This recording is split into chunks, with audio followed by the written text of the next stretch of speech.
and welcome to 30-Minute Lunch and Learn. The title of this is Practical Tips for Working Well from Home. My name's Thomson. It's a pleasure to have something in the diary to prepare for. And there I was thinking for the last 5 years that the biggest disruptor of the 2020s was going to be the robots. I may have been barking up the wrong tree, but at least I was in the forest. So what felt like, hopefully, some value I can add in this extraordinary times is some bits and pieces that helped me set up when my working life completely disintegrated before my eyes. So back in 2008, the company I was working for at the time got put into administration, and I will always recall how unsettling that was to have a full to-do list full of plans and then suddenly absolutely nothing. So having to start work from scratch again, I learnt the hard way some of the things that kind of helped. So my hope is that in this simple lunch and learn, I'm able to share some of those practical tips, not to tell you how to do it, but just to give some insights that you can discuss and negotiate with all the other people that you're probably having conversations with in terms of how to make this work. Here we have a picture of Hero with his robot healthcare companion Baymax. I think it's going to be fascinating to see how this new extraordinary times that we find ourselves in, the benefit we're going to find from all those technologies that we've been kind of playing with, and let's see how they really can help us kind of bring out our human potential. So I just wanted to acknowledge before we started, I don't know about you, but I was almost starting to feel on top of this decade.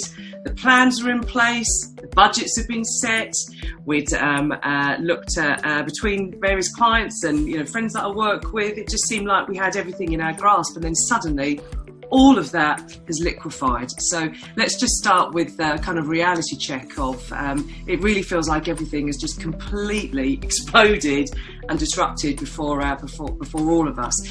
I guess where this might be different from when I found myself with a completely deconstructed work back in 2008 is it's the same for us all. We're all in the same boat. So what does that mean in terms of us making this work for us? So there's a lot going on. If you're anything like me, I need to make this work. Work is a central pillar of my life, and being able to earn and being able to stay productive is not a nice to have, it's a need to have. So what now? Okay, so we're going to be looking at some practical tips for working well from home. Let's just set the scene so we know how to kind of run this session. My goal is to create a great space to learn. It's judgment free, one size fits one. This is new for us all. My aim is to deliver some information in a friendly, light and positive way, but always rooted in a commercial practicality. We need this to work. Focused on what we can do. So we'll have 3 objectives, providing practical suggestions just to guide your thinking, and tips really to help you thrive whilst working from home, W8FH, no matter how makeshift your workplace. The practical objectives we've got for this lunch and learn is number 1, how to keep a healthy mindset and keep your head, in particular if everyone else around them is losing theirs, how to structure a self-starting day and keep motivated, and how to create, even if they are artificial, boundaries to maintain balance so that work doesn't engulf everything and we feel like we can't actually enjoy our home in leisure time. Okay, so first objective, how do I keep a healthy and productive mindset through all of this? Well, as those of you who've been on sessions with me before, I find it really inspiring to take lessons from nature, as opposed to Google, every now and then.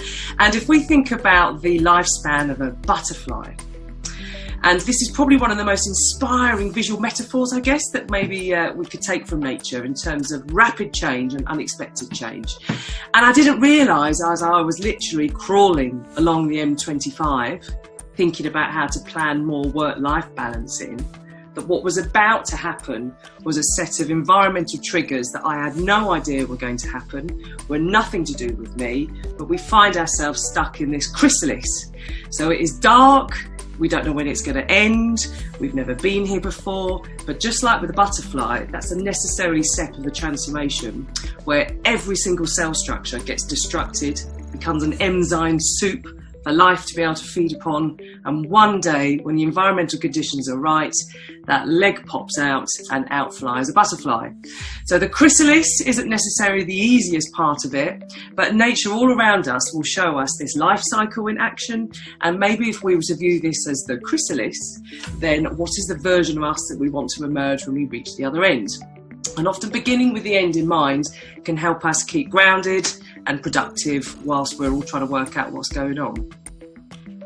If we were to channel Darwin in on this, I don't have to be the most cleverest person, I don't have to be the strongest, I don't have to be the quickest, but in order to survive rapid change, what nature would have shown us over the millennia is that those species that are able to adapt and adjust to the changing environment are able to remain served and supported by that environment. I guess the simple rule of maths is as long as our rate of internal change matches the rate of external change, then we are still fit and supported by our environment. And where maybe on previous sessions I might have been thinking, well, by the end of this decade things are going to be completely changed, I'm now thinking, well, by the end of this quarter things have completely changed.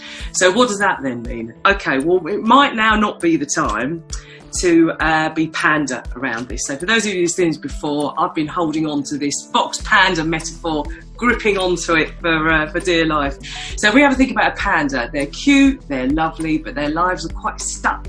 They're quite hemmed in by the way in which they operate as a species. Even their sheer size alone means that they are, it takes a lot of energy just to kind of move. And a panda mindset is that part of ourselves where we're fixed, we're static, and actually it's where structure is potentially what keeps us in play. And the flaw that a panda has, even though they're gorgeous and we love them, is that they are unable to tolerate any diversity in their diet. They can only eat bamboo. The downside of bamboo is it's very low in calorific value, so the panda has to sit eating 18 hours a day just to survive the day. What a fantastic opportunity this gives us to look at the stuff of what have I found myself hemmed into that actually upon reflection was not adding the value that I believed it to be. The downside for a panda, which leaves it a bit vulnerable, is it then means it's the last to know that something is happening around it that's potentially going to impact its ability to find more bamboo. So it's slow to kind of catch on with what's happening. What we're all finding at the moment is probably it might be more useful to channel the instincts of a fox. So the thing about a fox is that it will turn its skills to whatever it is that the environment requires it to do. It may have been raised a hunting fox, but it quickly learns how to forage when the humans move on. If the forest has gone, it will learn to convert those hunting skills into foraging skills. The thing about the fox is that it's flexible, dynamic, resilient, and it might not have been raised that way, but it becomes that way. I haven't been trained in how to do webinars. I'm nervous because this is one of the first times I've done an open webinar. I've done a lot of webinars, but with closed clients who already kind of know me. This is a whole new ball game, this. But if I was going to be foxy about this and remove success as the measure here, but learning as the measure, then I wonder actually where I could take myself with this particular skill. So as a fox, it's in constant state of adaptation. And the challenge for a fox, keeping foxy, is that it requires a bit of energy. So what's the version of me that's going to emerge through this chrysalis, the panda version or the fox version? It really is up to me to decide. To help me though, it might be worth thinking about, well, what are some of these human edge skills that are likely to be tested in an unprecedented way over this next period of time. And I've been suggesting for a while that nurturing these human edge skills alongside technology might actually be worthwhile doing, because these are more likely to be our skills that are going to be kind of drawn upon as the technology in our lives becomes more intelligent. But now more than ever does it feel like these are potentially the skills to just have a think about. It might not be your typing speed anymore that determines your effectiveness from working from home. It's more likely to be able to deal with your emotional intelligence. How skilled am I at developing a set of emotional and social skills that help me maintain relationships with a whole new geographical terrain that's in front of me? People you might have bumped alongside every day, you might now be hundreds of miles away and you've got to allocate time to catch up. people with whom you didn't see day to day, who you just saw in the evenings at the end of work, you literally might now be sitting next to each other, finding that loud laugh a bit less cute. Now you've got to work out who's going to speak when they've got a serious call booked in. My personal resilience. So that wisdom to be able to cope with life's disruptions, challenges and pressures, not pretend that things aren't going on, but lean right in. Could it be that this setback becomes the fall forward, that actually upon reflection is where you did the most growing and the most developing of resilience that you could? We're the adults now, so we're teaching all of those younger generation how to deal with stuff. Mental presence, so how am I going to remain focused and concentrated and giving attention to the right things that need attention at the right times, all at the same kitchen table. So we've got these skills that we've honed already over the years, and they're now about to be tested in some really unprecedented ways. We can read books, we can absorb loads of wisdom, we can ask each other ideas, but we're all facing a brand new circumstance to be able to test this. So just seeing it in black and white for me helps think about, well, how am I going to develop or maintain, preserve my emotional intelligence, my personal resilience and my mental presence, because that is probably more vital for me right now, whether or not I have PDF'd that Word document that I was planning to. So, how are you going to look after yourself through all of this? How are we going to work with others in a way that actually still brings life to the way in which we work? One of the things I learned pretty early on, that as an extrovert, I need to feel connected. I need to feel like someone is going to miss me if I don't meet that meeting. And if there are no meetings to join, then after a while, that sort of solace potentially becomes isolation, and that's not a good place to be for anyone. So technology is awesome, but us humans are phenomenal. We're all one-offs, and we tend to maximize our human potential when the tools in our life enable us to be caring and compassionate with each other. It's only a fellow human that can share in the reality of what it's like to be alive. So how can I ensure that each working day, whether I'm solo or surrounded, that I am able to join in some kind of team caring moment? How can I plan in some time to remember to collaborate? It can become really easy, especially if your work requires lots of concentration, to just get lost into a rabbit hole of only thinking about what you can do to solve a problem. So might I need to remember to force myself to collaborate and ask for some advice, because I might forget to do that because the typical trigger of someone sitting next to you in an office might not be there.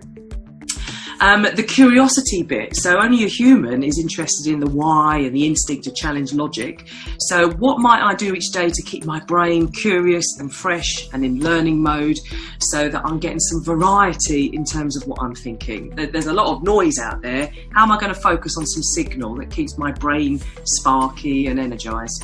And ultimately, being able to come up with creative ways to do this. Could it be that this might be one of the most creative periods of your work you're about to get into, because we're going to have to think differently. Only us humans have the imagination to dream up something original, subversive or useful. Artificial intelligence, smart data enables us to interrogate what's happened and come up with some new ways of thinking. But in terms of the subversive or the original or the naughty or the funny, that's our human bit that tends to keep us connected. So what I've learned over the years is that it's about coming up with creating moments in your work that keep the spark and keep you feeling alive, so that all the time doesn't just get kind of frittered away. So, the creating space for the human moments, could it be some questions to ask yourself, as not only you planning up physically where am I going to sit at home, but also thinking, how are we as a team going to keep caring for each other? Do we need to plan that in? How could we work together and explore working with people whom we typically don't work together? How can we think a little bit differently about what we do? And when is a chance for us to try something brand new and innovative in this environment? Could we copy something that another industry already does and then bring that into the way in which we work? And the more human moments you can plan in, you could be working in silence, but you're still feeling alive and connected to your team. So the first objective, how do I keep a healthy and productive mindset through all of this? Just like the butterfly, there's periods of rapid metamorphosis that we're in. Channel your inner fox. This is no time to be panda. Doesn't mean it's going to be easy, but life sometimes isn't easy. Focus on nurturing your human skills, the emotional intelligence, the personal resilience, the mental presence, maximising the human moments, so the caring, collaborating, being curious, being creative, all those things that machines can help us, but ultimately those are our human edge bits, and they feel good and time flows when we feel like we're alive and connected.